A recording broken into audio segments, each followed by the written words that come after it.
कक्षा 9वीं के सभी विद्यार्थियों, आज मैं आपको हिंदी का देख लीजिए, हिंदी का वार्षिक परीक्षा का पेपर सोल्व कराऊंगा। बढ़िया से तैयारी करनी है आपको, इन्हीं में से 100% चांस है आपके आने के। छायावाद के प्रवर्तक माने जाते हैं तो जे शंकर प्रसाद। कौन है? जे शंकर प्रसाद छायावाद के प्रवर्तक। प्रेम वाटिका के रचनाकार है रस खान। रसात्मकम वाक्यम काव्यम, ये परिभाषा किसकी है? आचार्य विश्वनाथ की है। किस जानवर को कभी भी क्रोध नहीं आता? गधे को। देखो, द्वंद्व समास जो है ना, जिसमें माता पिता है, ठीक है, धरती आकाश है, तो इसमें क्या है? द्वंद्व समास है। तेज गति से आता हुआ जो पानी है ना, उसको मृत्यु का तरल दूत बताया गया है किताब के अनुसार, जो पाठ के अध्याय में। सोने का घड़ा यदि शराब से भरा है तो भले ही वो सोने का हो या भले चांदी का हो, भले ही वो हीरा का हो, सज्जन लोग तो उसकी बुराई करेंगे क्योंकि उसके अंदर क्या है? शराब भरी। इसी तरह मनुष्य भी यदि भले ही वह कितना अच्छा हो, यदि उसके अंदर सद्गुण नहीं है, अच्छे विचार नहीं, तो सज्जन लोग उसकी निंदा ही करेंगे। महाकाव्य में जीवन का कैसा चित्रण होता है? तो विस्तृत चित्रण होता है। सूर्य का तद्भव सूरज होगा। हमारा कुकर नहीं जाएगा तो हम भी नहीं जाएगा। प्रातःकाल दोनों मित्र कांजी हौज में बंद कर दिए गए थे। दो बेलों की कथा, गद्दी की कहानी विदा है। चलिए आगे बढ़ते हैं ना। यहां पर अपन देखेंगे पंचवटी, ठीक है। पंचवटी में आपका कौन सा? ठीक है, पंचवटी आपका हो जाएगा खंड काव्य। दो बेलों की कथा, ठीक है, दो बेलों की कथा का जाएगा प्रेमचंद्र। विद्यालय में आपकी कौन सी संधि है? तो दीर्घ संधि। पोतहू की पहली संतान परदादी। कई अंकों वाली रचना आ जाएगा नाटक। टोपी जो होता है वो हमेशा जूते से कीमती होती है कि जूता कीमती होता है? जूता कीमती होता है टोपी से ज़्यादा। नई कविता में खड़ी बोली में रचनाएं सबसे अधिक की गई, बिल्कुल राइट बात है। रस से युक्त वाक्य ही काव्य आचार्य विश्वनाथ का ही है। सत्य झूरी गया का साला था, सत्य। हिमालय दीर्घ संधि का उदाहरण है, बिल्कुल राइट बात है। रिलीफ डॉक्टर ने नाव में कुत्ते को बैठा लिया था, गलत बात है, यहाँ से असत्य रहेगा। यदि हम आगे की बात करें तो अहंकारी पहले वाक्य का आ जाएगा यहाँ पर। नायक के वृहत जीवन का जो चित्रण है वो महाकाव्य में किया गया है। सांड को देखते ही हीरा और मोती घबरा गए थे। पंचामृत में कौन सा समास है? तो द्विगु समास है।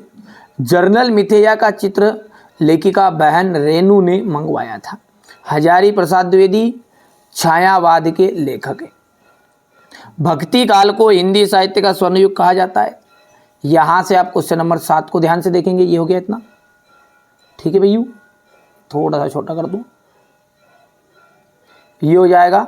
सखी ने गोपी से कृष्ण को कैसा रूप धारण करने का आग्रह किया है। मेघ रूपी बादल, मेहमान आने से वातावरण में क्या परिवर्तन हुए। लता ने बात, छोटा कर देते हैं। ये आपका भक्ति काल को हिंदी साहित्य का स्वर्ण युग क्यों कहा जाता है, ठीक है भैया। इसके बाद में आपका जाएगा छायावादी, 4 के प्रमुख कवि और उनकी रचनाएं। कबीर ने किस प्रकार ज्ञान को महत्व दिया है? किस प्रकार के ज्ञान को? कवि लद्दाख द्वारा मुक्ति के लिए किए जाने वाले प्रयास व्यर्थ क्यों लग रहे हैं। सखी ने गोपी से कृष्ण का कैसा रूप धारण करने के लिए आग्रह किया था? अपने शब्दों में वर्णन कीजिए। आपके विचार में स्वतंत्रता सेनानियों और अपराधियों के साथ कैसा एक सा व्यवहार क्यों किया जाता रहा होगा। इसके बाद में है ये मेघ रूपी मेहमान के आने से वातावरण में क्या परिवर्तन हुए। लता ने बादल रूपी मेहमान को किस तरह से और क्यों देखा। यहाँ पर देख सकते हैं आप पाठ्य मुक्तक और गेय मुक्तक में अंतर। वीर रस की परिभाषा लिखते हुए एक उदाहरण दीजिएगा। बुंदेले हर बोलो के मुख से हमने सुनी कहानी थी, खूब लड़ी मर्दानी वो तो झांसी वाली रानी थी। अलंकार की परिभाषा आपको देनी है। ये हो गया इतना। दोहा छंद की परिभाषा उदाहरण सहित।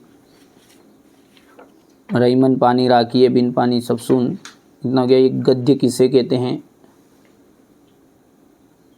कोई 2 प्रमुख नाटककारों के नाम बताइएगा। प्रेमचंद की भाषा शैली की विशेषताएं बतानी है। ये हो गया इतना। यहाँ से भाषा हो गई है ये, और ये शैली। महादेवी वर्मा की 2 गद्य रचनाओं के नाम लिखिएगा।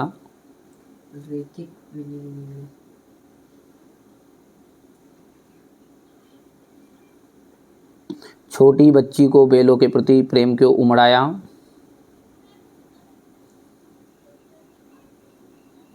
अपनी यात्रा के दौरान लेखक को किन किन कठिनाइयों का सामना करना पड़ा? ये कितना? सांवले सपनों की याद के शीर्षक की सार्थकता पर टिप्पणी लिखिएगा।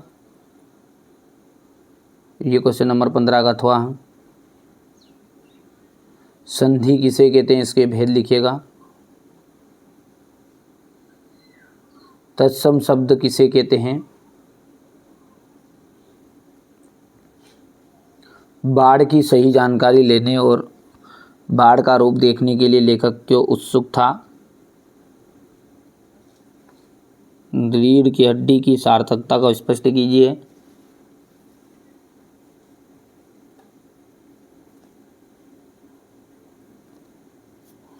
प्रेमी ढूंढत में फिरो, ये क्वेश्चन नंबर 18 है आपका, देख सकते हैं यहाँ से ये हो गया इतना, ये 18 रहेगा भावार्थ। अब इसको देख सकते हैं यहाँ पर, देख सकते हैं ये संदर्भ प्रसंग हो गया है, ये आपका भावार्थ रहेगा यहाँ पर। ये इसका अथवा वाला है, यह लटुकुटी लकुटी अरुकम कामरिया संदर्भ हो गया, प्रसंग हो गया, स्क्रीनशॉट लेते आओ ना। ये भावार्थ हो गया है। ये किसका है, तो ये इस प्रश्न का है ना, ये या लकुटी वाले का। चलिए अब इसके बाद में क्वेश्चन नंबर 19 जो है, इसको थोड़ा सा अपन छोटा कर देते हैं ताकि हमारे बच्चों को दिक्कत नहीं आएगी। ये देखो क्वेश्चन नंबर 19 है ना। अब ये क्वेश्चन नंबर 19 को देखने के लिए आपको क्या करना पड़ेगा, ये देखो क्वेश्चन नंबर 19 हो गया इतना। अब व्याख्या की बात करें या भावार्थ बोल सकते हैं आप, हो गया भैया। यहाँ पर ये क्वेश्चन नंबर 19 का तो गांधी जी वाला है, तो ये गांधी जी वाला यहाँ से आपको देखना है।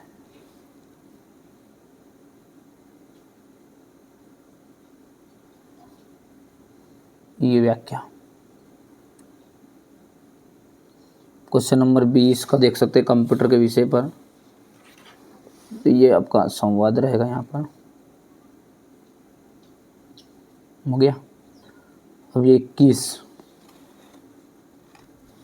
जब धर्म जाति का आधार राष्ट्र से अलग हो, तो ये आपका क्वेश्चन नंबर 21 देख सकते हैं, ये हो गया शीर्षक, ये सारांश है।